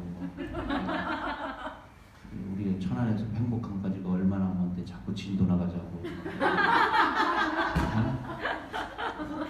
근데 똑같아요. 선생님의 고민하고 똑같은 지점인 것 같아요. 그런데 이런 경우는 있죠. 아, 이 지점에는 삶을 좀 얘기해야 될 지점이다 라고 하면 그 부분에 좀 이야기를 시키거나 물고 늘어지는 목소리를 높이고, 이쯤에서는 감동 코드로 가야겠다. 왜냐하면 여기는 삶의 이야기가 진하게 들어가 있는 곳입니다. 아이들에게 삶을 이야기해 줄 수 있는 찬스구나 라고 해서 현 교과서 진도 안에서 그 부분을 이렇게 형광펜으로 칠하고, 여기서는 링컨 얘기를 좀 넣을까? 거기서는 뭐 어떤 얘기를 넣어야지? 뭐 오늘 같은 경우는 이제 무리중자를 가르치면서 목적지가 없는 무리가 있고 민중이라고 할 때 민자를 앞에 붙일 때가 있잖아요. 그래서 그런 어떤 의식, 깨어있는 심이라는 게 도대체 뭔가, 우리는 왜 깨어있어야 되는가, 이 부분에 대해서 압축적으로 빨리 전달하는 거죠. 국민과 피플과 민중의 차이가 무엇인지, 그리고 민자하고 중자가 떨어져 나왔을 때 이게 군중과 민중이 어떻게, 그 부분에 빨리 아이들에게 현실감의 어떤 의식을 깨우치는, 애들 눈치 못 채게, 이런 걸 의식화 교육이라고 그러죠 사실은. 근데 의식이라는 게 어리기 때문에 어를 차력시키는 교육을 끊임없이 교사는 해야 되거든요. 얼빠진 놈이 되니까. 만약에 바깥으로 동행할 수 없는 가장 좋은 방법은 안에서 동행할 수 있는 부분들을 확장시키는 방법이 지금은 가장 좋지 않을까 생각해서 그 포인트를 한 시간에 한 3개, 4개 정도 해서 조그만 이야기를 준비하고, 그리고 저는 지금 좀 덜한데요, 교과서 위에 책 하나씩 꼭 갖고 들어갔어요. 내 책이 아니고. 근데 그걸 기억한 친구들이 있더라고요. 그때 2학년 때 가을 때, 요즘에 저는 이제 뭐 최재천의 엊그제 나온 책, 또 소리와 몸짓 뭐 이런 책들을 주로 갖고 가면 애들한테 이렇게 이 책을 읽었으면 좋겠다. 평화 만들기라든가 이런 책들을 슬쩍 갖고, 녹색 평론 같은 거 이런 거를 덮고 가는 거예요. 그냥 그 수업 다 하면 5분 정도 좀 더 시간 뒤에 남잖아요.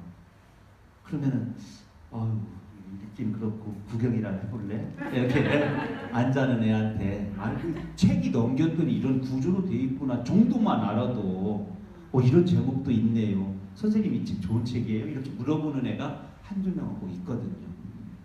그래서 교과서 위에 책 덮고 들어가는 거, 그걸 유심히 봤던 친구들이 나중에 좋은 광고 또 만드는 사람도 되고 소설가도 되고, 또 뭐 똑같이 의사가 되었더라도 책 읽는 그 얘기를 해요. 그 친구들이. 선생님은 교과서 옆에 어떤 책이 꼭 있었어요. 그리고 옛날 김한수라는 소설가 그 소설을 단편 하나는 모든 10개 반을 내가 다 읽어줬어요. 2시간씩 투자했어요. 그때 학교 잘릴 뻔했어요.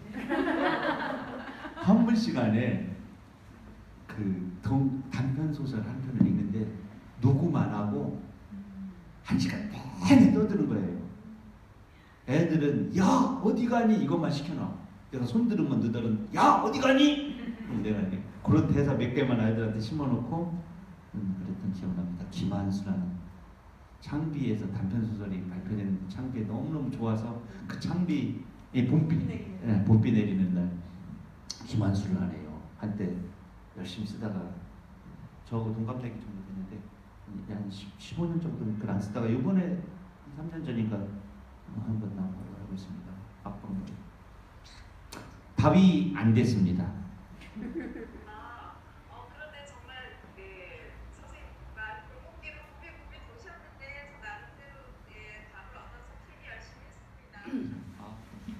의자 이정로. 병원에 갈 채비를 하며 어머니께서 한 소식 던지신다. 허리가 아프니까 세상이 다 의자로 보여야 꽃도 열매도 그게 다 의자에 앉아 있는 것이여. 주말엔 아버지 산소 좀 다녀와라. 그래도 큰애 내가 아버지한테는 좋은 의자 아니었냐. 이따가 집 맞고 와서는 자매밭에 지푸라기도 깔고 호박에 다리도 받쳐야겠다. 그것들도 식구인데 의자를 내줘야지. 싸우지 말고 살아라. 결혼하고 애 낳고 사는 게 별거냐. 그늘 좋고 풍경 좋은 데다가 의자 몇 개 내놓는 거요.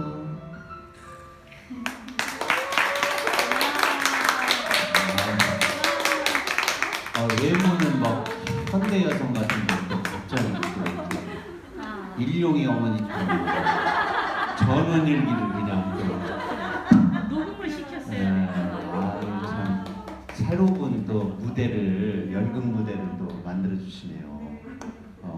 그 어머니 학교에 있는 모든 시들을 이렇게 음성으로 네. 한 번 다 듣고 싶은 생각이 좀 듭니다. 참 잘 네. 낭송하시네요. 이정록 선생님 시낭송 전문가입니다. 네, 한번 그런 시 낭송회를 한번 할까 봐요. 네, 네. 얼마든지. 네. 선생님 짐이라 해도 참 좋아요. 네? 짐. 네. 아, 그럼요. 네. 네. 내가 짐짝이어서 네. 내가 먼저 탄 거요. 네. 잘 쓰겠습니다. 선생님은 오늘 어떠셨어요? 아유, 그냥 너무 많이 찍고 까부른 것 같은데 이거 어떻게 수습을 해야 될 텐데 걱정입니다. 의자 어. 내려줬대요. 네, 좀 더 오신 분들하고 더 친해진 것 같고 또 제가 혼자 이제 시를 쓰는 걸 혼자 쓰잖아요. 그런데 이제 이렇게 만나게 되면 어느 곳에선가 내가 쓴 글들을 읽어주시고 사랑해주시는구나 하는 걸 좀 더 느끼게 돼서 내가 글을 쓸 때 이 글이 처음에는 나와 그 글만의 만남이지만 보이지 않는 어느 곳에서 이 글을 만날 사람들의 눈과 가슴에서 어떻게 흡수되고 적시어지게 되고 자기 공감을 하게 될 것인가에 대해서 이렇게 이런 과정을 이런 자리들을 있어야만 언어를 혼자 놀이개로 삼지 않고 자기 어떤 지적 과시용으로 삼지 않고 공감의 언어들을 공감의 양식이 시의 양식 속에 담아서 또 이 시대가 요구하는 주제와 메시지를 담아내는 그런 어떤 힘을 또 스스로의 다짐을 얻게 되는 그런 자리인 것 같습니다. 오히려 제가 떠들었지만 오히려 제가 더 많은 것을 얻게 되고 또 앞으로 이제 창작하는 데 더 힘을 좀 얻게 되고 그런 것 같습니다. 직접 이렇게 밝게 먼 곳에서 이렇게 차비도 안 주는데